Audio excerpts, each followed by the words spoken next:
The first semi-final of the night series in Perth saw Floreat Athena take on the Western Knights at Leatis Stadium. Of course, the Western Knights under a new coach this year, former Wales international and Tottenham Hotspur player Paul Price. And the Knights had shown great form leading into this game as they got it underway. The Knights were the better team in the opening 15 minutes, and none more so than David Masevski.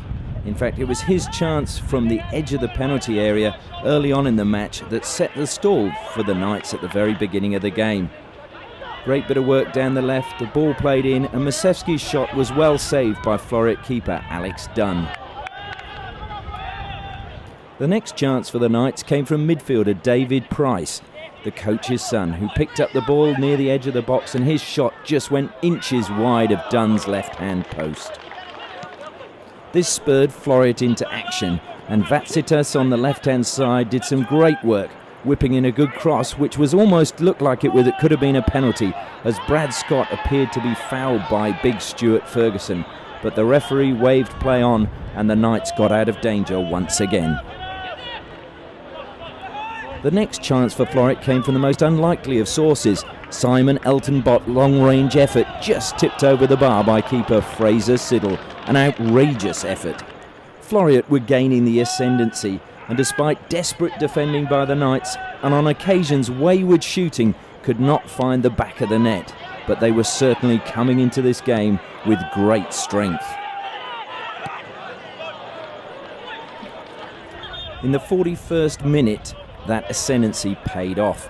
James Isaiah's long threaded through ball deflected off a Knights defender and ran into the path of Foster.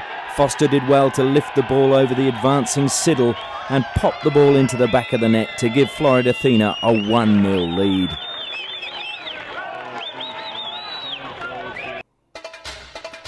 As you'll see from the replay, the ball forward from Isaiah just goes off the shin of Okwe Diamond Star and falls into the path of Foster. He does well using the outside of his left-hand boot to just steer the ball into the empty net to give Floreat a 1-0 lead as half-time approached.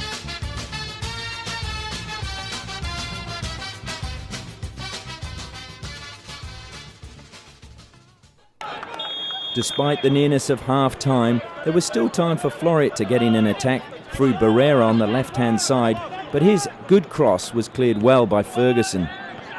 The Knights picked up the ball in midfield, and it was a good combination between Jukic, David Masevski, and finally Jukic again, who played the ball out wide onto the right-hand side to Daniel Masevski, who had a chance to get one back for the Knights. Masevski cut inside, but was well read by the defender, who cleared the danger and saw that Floreat went into half-time with their 1-0 lead intact. As one would expect, it was the Western Knights who came out with a little more desperation at the start of the second half, trying to get back on even terms with Floreat Athena. Good interplay between David Masevski, Barry Devlin and David Price saw David Price through on goal, and his rasping shot from the edge of the box hit the woodwork and denied the Knights the chance of getting on even terms. Just 2 minutes later, Floreat delivered the killer blow. Smith robbed Masevski in the middle of the park and played the ball to Scott. Scott, the former New Zealand international, found Foster again, whose left foot shot was slotted past Siddle and rolled into the back of the net to give Floreat a 2-goal buffer.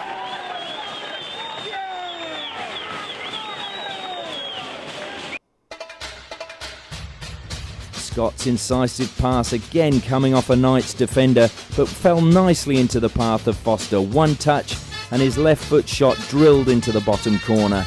A well-worked move by Floreat Athena, and great pressure was put on David Masevski in the middle of the park to win that ball. The Knights never gave up and managed to pull a goal back. After great work by David Masevski, finding Barry Devlin on the right, he slipped the defender and laid the ball into the path of big defender Stuart Ferguson to make it 2-1. But time was running out for the Western Knights. Devlin again here slips his defender, lays the ball into big Ferguson. What was the big man doing up there in the box? But he certainly knew how to put it in the back of the net. The only downside for the Knights as the final whistle approached was the sending off of Fraser Siddle for an offence outside the box. But Floreat Athena hang on for a 2-0 win and will meet their arch rivals Perth Soccer Club in the final of the Night Series here in Western Australia.